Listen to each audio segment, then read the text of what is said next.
पहले ही तय हो गई थी कल्पना चावला की मौत। मीडिया रिपोर्ट के मुताबिक कोलंबिया स्पेस शटल के उड़ान भरते ही पता चल गया था कि यह सुरक्षित जमीन पर नहीं उतरेगा। तय हो गया था कि सातों अंतरिक्ष यात्री मौत के मुंह में ही समाएंगे, फिर भी उन्हें उसकी जानकारी नहीं दी गई। बात हैरान करने वाली है, लेकिन यही सच है। इसका खुलासा मिशन कोलंबिया के प्रोग्राम मैनेजर ने किया था। तो आइए देखते हैं कल्पना चावला की कहानी। आखिर नासा ने ऐसा क्यों किया।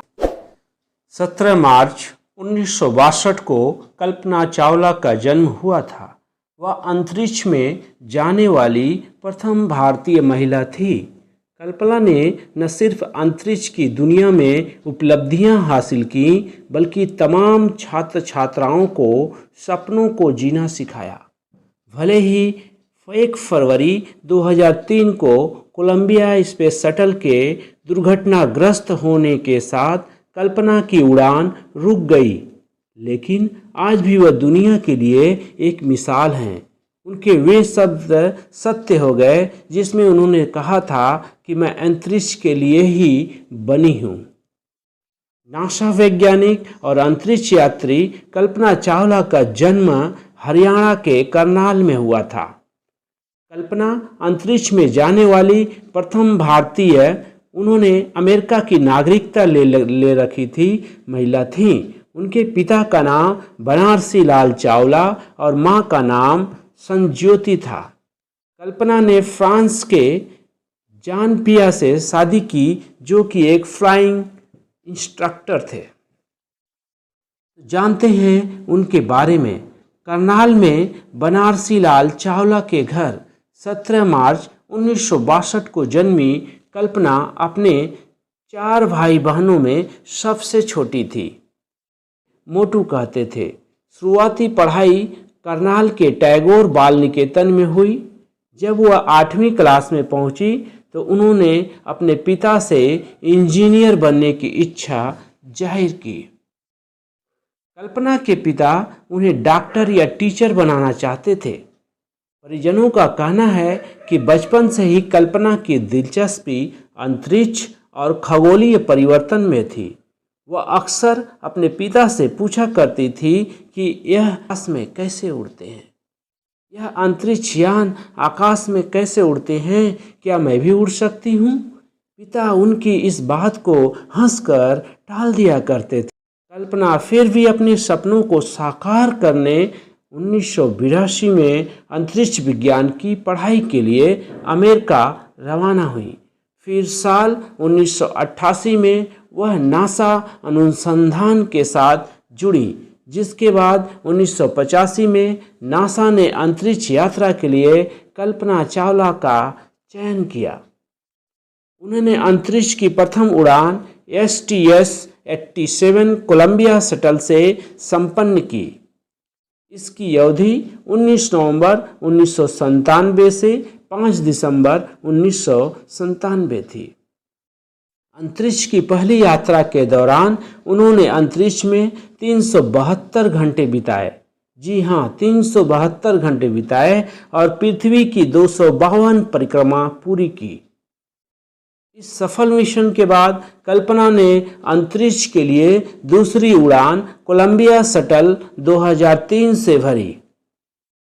कल्पना की दूसरी और आखिरी उड़ान 16 जनवरी 2003 को स्पेस शटल कोलंबिया से शुरू हुई। यह 16 दिन का अंतरिक्ष मिशन था, जो पूरी तरह से विज्ञान और अनुसंधान पर आधारित था। 1 फरवरी 2003 को धरती पर वापस आने के क्रम में यह यान पृथ्वी की कक्षा में प्रवेश करते ही टूटकर बिखर गया। 2003 में इस घटना में कल्पना के साथ 6 अन्य अंतरिक्ष यात्रियों की भी मौत हो गई थी। पहले ही तय हो गई थी कल्पना चावला की मौत। ऐसा क्यों कहा जा रहा है? एक मीडिया रिपोर्ट के मुताबिक कोलंबिया स्पेस शटल के उड़ान भरते ही पता चल गया था कि यह सुरक्षित जमीन पर नहीं उतरेगा। तय हो गया था कि सातों अंतरिक्ष यात्री मौत के मुंह में ही समाएंगे, फिर भी उन्हें इसकी जानकारी नहीं दी गई। बात हैरान करने वाली है, लेकिन यही सच है। इसका खुलासा मिशन कोलंबिया के प्रोग्राम मैनेजर ने किया था। अंतरिक्ष यात्रा के हर पल मौत के साए में स्पेस वॉक करती रही कल्पना चावला और उनके 6 साथी। उन्हें इसकी भनक तक नहीं लगने दी गई कि वह सुरक्षित धरती पर नहीं आ सकते हैं। वो जी जान से अपने मिशन में लगे रहे। वह पल पल की जानकारी नासा को भेजते रहे, लेकिन बदले में नासा ने उन्हें पता तक नहीं लगने दिया कि वह धरती को हमेशा के लिए छोड़कर जा चुके हैं। उनके शरीर के टुकड़ों को ही लौटना बाकी है। उस वक्त सवाल यह है कि आखिर नासा ने ऐसा क्यों किया? क्यों उसने उनसे छुपा ली जानकारी? अंतरिक्ष यात्रियों से और उनके परिवार वालों से क्यों छुपा लिया? लेकिन नासा के वैज्ञानिक दल नहीं चाहते थे कि मिशन पर गए अंतरिक्ष यात्री घुट घुट कर अपनी जिंदगी के आखिरी लम्हों को जिए। उन्होंने बेहतर यही समझा को भी वह तो वैसे भी आनी ही थी। असफलता से नहीं घबराती थी कल्पना। पिता बताते हैं कि कल्पना में कभी आलस नहीं था। असफलता से घबराना उसके मन में नहीं था। वह जो ठान लेती थी उसे बस करके छोड़ती थी। आज कल्पना भले ही हमारे बीच नहीं है, लेकिन वह हम सब के लिए एक मिसाल है। हमारे देश के लिए एक गौरवशाली इतिहास उन्होंने रचा है। ऐसे गौरवशाली बेटी के लिए आप इस वीडियो को लाइक कर दें, शेयर कर दें और साथ ही साथ हमारे चैनल को भी सब्सक्राइब कर लें। और यह कहानी हमें शिक्षा देती है कि चाहे जिस भी परिस्थिति में हो, हमें जो है हमेशा तत्पर रहना चाहिए और अपने जीवन के हर एक पल को, हर एक क्षण को जीते रहना चाहिए। मिलते हैं अगली किसी कहानी में। तब तक के लिए जय हिंद, जय भारत।